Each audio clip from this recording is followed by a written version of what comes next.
মাননীয় সরকার, আমাদের নিরাপত্তা কোথায়? মেট্রো রেলের নিচ দিয়ে কি আমরা হেঁটে যেতেও পারবো না? বেয়ারিং প্যাড পরে আমরা মরে যাব, তাহলে এই মেট্রো রেল দিয়ে আমরা করবোটা কি? এই যে একজন পথচারী মেট্রো রেলের বেয়ারিং প্যাড পরে যে মৃত্যুবরণ করলেন, এখন তার পরিবারের কি হবে? আর কতগুলো তাজা প্রাণ গেলে আপনাদের চোখ খুলবে? এবারই তো প্রথম না, 1 বছর আগে, বেশি দিন না ভাই, 1 বছর আগেও মেট্রো রেলের আরও একটি বেয়ারিং প্যাড খুলে পড়েছিল। আজকের ঘটনা ফার্মগেটের, ঢাকার ফার্মগেটের মেট্রো রেলের বেয়ারিং প্যাড খুলে পড়ে পথচারীর মৃত্যু। মাননীয় সরকার, আর কত তাজা প্রাণ ঝরলে আপনাদের মনে হবে যে আমাদের জনগণের রক্তের দাম আছে? আমাদের এই জনগণের রক্তের কি কোনো দাম নাই? এখনও প্রকল্প চেয়ারম্যান, যিনি মেট্রো রেলের প্রকল্প চেয়ারম্যান, তিনি এখনও স্বপদে বহাল থাকেন কিভাবে? এই প্রকল্প পরিচালককে কে এই প্রকল্পের ডিজাইন করেছে?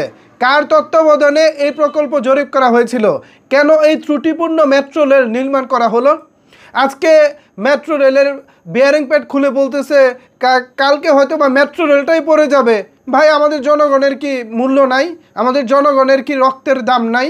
কি হচ্ছে এগুলো দেশে? কিছুদিন আগে এয়ারপোর্টে আগুন লাগলো, মানুষের হাজার হাজার কোটি টাকার মাল পুড়ে ছাই হয়ে গেল। এখনো পর্যন্ত দেখলাম না এয়ারপোর্টের কর্তৃপক্ষ কাউকে বরখাস্ত করতে। ভাই, লাগাতার বরখাস্ত করে দেন, কোনো দরকার নাই তো আমাদের। এখন মেট্রো রেল প্রকল্পে যারা জড়িত তাদেরকে কান ধরে বের করে দেন। দরকার আছে আমাদের? ভাই, আমাদের মেট্রো রেলের দরকার না। আমরা পুরো ঢাকা শহর, এতটুকু শহর ভাই, আমরা যদি হেঁটেও এক জায়গা থেকে আরেক জায়গায় যাই আমাদের বেশিক্ষণ লাগবে না।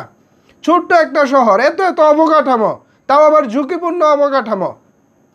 আমরা উন্নয়নের বুলি শুনেছি, উন্নয়নের নানা রকমের গালগপ্প শুনেছি। এই হচ্ছে আমাদের উন্নয়ন?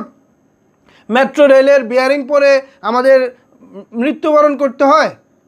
গত বছর আমরা দেখেছি, 1 বছর আগে মেট্রো রেলের আরও একটি বেয়ারিং প্যাড খুলে পড়েছিল একটি প্রাইভেট কারে। মানে এগুলো কি হচ্ছে, কেন হচ্ছে? কোনো দায়িত্ব আছে কারো? হয়তো এক সময় এসে শুনবো যিনি মৃত্যুবরণ করেছেন তার পরিবারকে কিছুটা অনুদান দেওয়া হয়েছে, নানা রকমের আশ্বাস দেওয়া হবে। 2 দিন পরে আরেকটা টপিক আসবে, মানুষ মেট্রো রেলের কথা ভুলে যাবে। ভাই, এভাবে আর কত? প্লিজ, এখনও সময় আছে। কোথায় সমস্যা হচ্ছে? প্রয়োজনে বিদেশ থেকে ইঞ্জিনিয়ার আনেন। আমাদের হাসিনা আপা যা করে গেছে। এখন আমাদের জনগণের নিরাপত্তার দায়িত্ব বর্তমান সরকারের। আর যদি আপনারা দায়িত্ব নিতে না পারেন তাহলে স্বেচ্ছায় পদত্যাগ করেন। আমরা আমাদের মনের মতো কাউকে বসাবো, বা যিনি আমাদের যোগ্য, যিনি পারবেন আমাদের জনগণের এই সমস্যার সমাধান করতে, আমরা তাদেরকে ক্ষমতায় দেখতে চাই। এর আগে গতবার যখন এই ঘটনাটা ঘটলো, সেই দিনই যদি সারা মেট্রো রেলের প্রত্যেকটা বেয়ারিংকে যদি চেঞ্জ করা হতো, বা এটা নিয়ে যদি নতুন করে চিন্তা ভাবনা করা হতো, ইঞ্জিনিয়ারিং একটা কমিটি গঠন করা হতো, তাহলে কি আজকের এই দিন দেখতে হয়? এই যে পথচারী ভাইটা মারা গেলেন, তার পরিবারের এখন কি হবে? তিনিই হয়তো বা তার পরিবারের একজন কর্মক্ষম মানুষ ছিলেন, যার আয়ে পুরাটা ফ্যামিলি চলে। এখন এই যে মানুষটা মারা গেলেন, কালকে আমি আপনি যে কেউ তো মেট্রো রেলের পিলারের নিচে দাঁড়াতে পারি, এমনিতেই দাঁড়াতে পারি। আমাদের প্রয়োজন আমরা রাস্তা দিয়ে হাঁটবো, তাই বলে কি এটা উপর থেকে পড়বো? এভাবে আর কত? মাননীয় সরকার, জবাব চাই।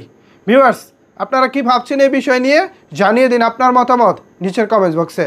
ধন্যবাদ সবাইকে এতক্ষণ আমার সাথে থাকার জন্য।